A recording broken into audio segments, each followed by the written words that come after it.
soon. Now let me turn to cryptocurrencies. And my time is limited, so I'm going to try to do this as efficiently as I can, Mr. Chairman. But I think I know your position, among other things, is that not all cryptocurrencies are inherently securities, right? That's true. There are a small number that aren't, but I think that, as Chair Clayton said when he was in front of Congress, I think very many of these facts and circumstances are investment contracts. So here's my concern. So some are and some aren't, is basically what you're saying. And I'm concerned that the SEC has not provided sufficient definition and explained how it would apply the Howey test, which I think is the court standard for determining when something is an investment contract. So for instance, stablecoins do not have an inherent expectation of profit. They're just linked to the dollar. Now, you might use them in an attempt to make a profit, but that's a second-order activity. Is it your view that stablecoins themselves can be securities?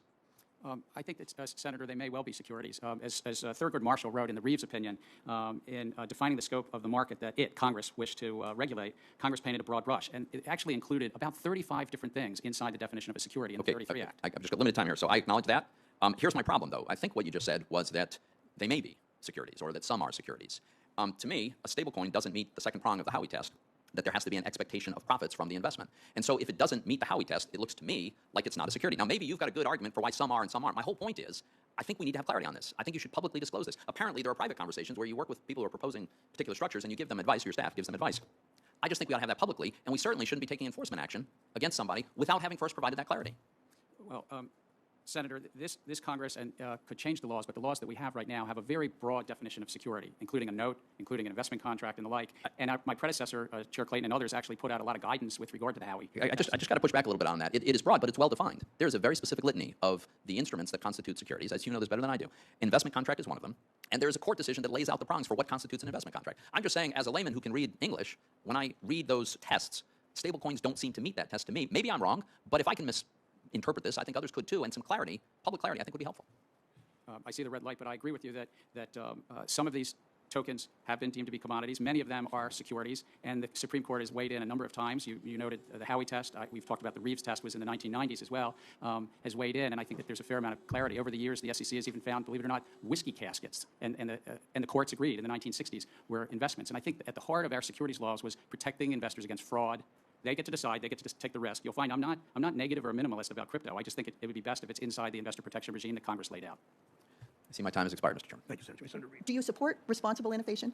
Oh my gosh, yes. I mean, it's brought us these lights in the room. It's brought us this ability to have a hybrid hearing with your fellow members. I mean, innovation is what supports access, economic activity, and gives so much of us better opportunities in life. So, given that, how do you right-size the protections that are within your ambit to innovation generally? No, it's an excellent question that I'm sure this committee grapples with decade after decade. I think it's the core public policy framework around ensuring that the public's not defrauded, that somebody's not misleading them and lying to them, to ensure that if you hold somebody's asset, you don't misuse it or abuse it, so to speak, the physical asset.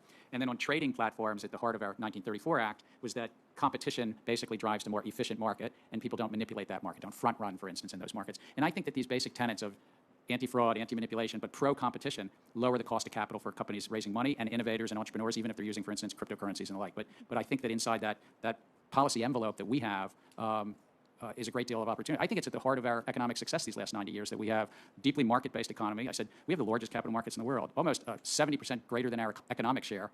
38 points versus 23 points. There's a reason, and I think it helps our economy, but it's also because it's regulated, anti-fraud, anti-manipulation. So what gaps do you think exist, and what additional regulatory authority would be useful, both at the CFTC and at the SEC, specifically with regard to digital assets?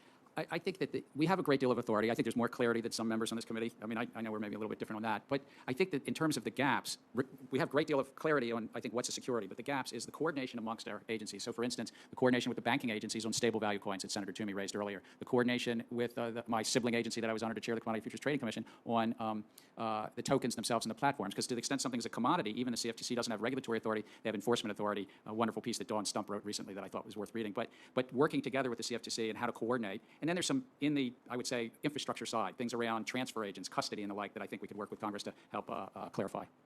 Thank you very much.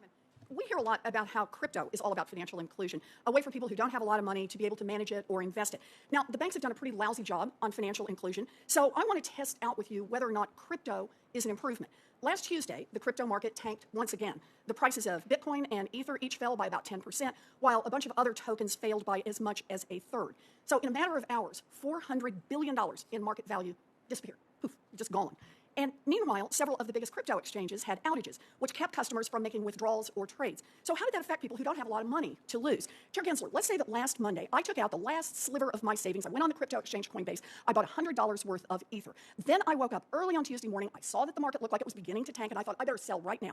But when I tried to sell, Coinbase, the exchange, was down. So, Chair Gensler, was there anything I could do to get my money out? Not at a federal agency because they haven't yet registered with us, even though they have dozens of tokens that may be securities. Yeah, okay, so that sounds pretty risky to me.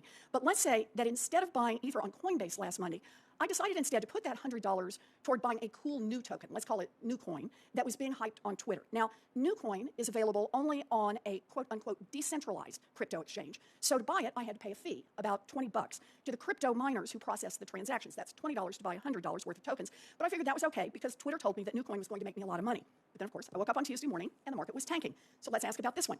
Chair Gensler, on Tuesday, when I wanted to sell NewCoin and get back to dollars fast, that exchange had not shut down. But remember, I had to pay $20 on Monday to get into decentralized finance. So how much would I have had to pay to get out of DeFi on Tuesday to sell my coins? Would I have had to pay a second $20 fee, or might I have had to pay even more? I don't know because it'd be all in the user agreement. And by the way, you put quotes around DeFi. I think that's helpful because they're really decentralized in name only. There's a user agreement. There's something you're doing with this platform. There's a governance token. There's usually some fees, but I don't know what the particular fees would be. Well, actually, we do know some of the fees from last Tuesday. The fee to swap between two crypto tokens on the Ethereum network was more than $500. Obviously, way more than the $100 I was trying to trade in the first place. So the question I have is, in the face of these high, unpredictable fees, small investors could easily get jammed and wiped out entirely. Chair Gensler, advocates say crypto markets are all about financial inclusion, but the people who are most economically vulnerable are the ones who are most likely to have to withdraw their money the fastest when the market drops. Does this sound like the path to financial inclusion to you? It's a highly speculative asset class. It doesn't sound like the path that you mentioned. Yeah. You know, there are a whole list of problems with crypto. Unreliable tech, scams, devastating climate impact.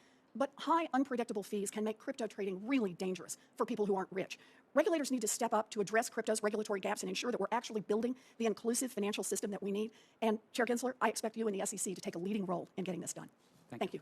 By expressing my concern with the SEC's posture towards cryptocurrency and blockchain, keyword here is innovation. As I've said before, I believe a lighter touch regulatory approach is what's called for here, and that over-regulating this young and emerging industry could drive jobs and innovation overseas in the global race, which we should all agree on would be a very bad outcome. America has long led the world in innovation, and we must do our very best to ensure that the conditions continue to exist for America to lead in this space, and especially in the crypto sector. Chair Gensler, you have on multiple occasions asked crypto companies to come in and speak with you. However, many of these companies that have come to speak with you have soon after found themselves the target of enforcement actions or even legal threats. The question is, what's the process for the SEC to provide guidance, and what might companies expect from talking directly with you? I thank you. I want to say I think the way we innovate is within public policy frameworks. But we have asked companies to come in, talk to us. If they're trading or lending a security, there's a registration regime. And companies since the 1930s on for 90 years have found ways to innovate but register, or seek an exemption, or seek a no-action letter, and work with us to ensure that they're registered, but there's a public policy framework around that. So you're drawing lines, I think, through public statements without actually going through an APA process. What kind of responsibility do you have to provide clarity to market participants as opposed to really chilling the marketplace through some of these vague speeches, vague remarks, vague interviews? So with all respect, I think that actually the SEC has the authorities that Congress granted to, and it's a very broad definition of security. It includes investment contract, includes note, includes 35 other things. My predecessors put out various guidance, Chair Clayton and so forth put out guidance in this area as well. And so I think come in, talk to us, not you, Senator, but the entrepreneur, and work within an investor protection regime. That also facilitates capital formation. I fear if it stays outside this field that I studied for 3.5 years at MIT, I have a belief that this has been a catalyst for change. But I think if it stays outside of the public policy framework for anti-money laundering, tax compliance, investor protection, it's not going to long persist. I want to shift gears. We want to talk about China.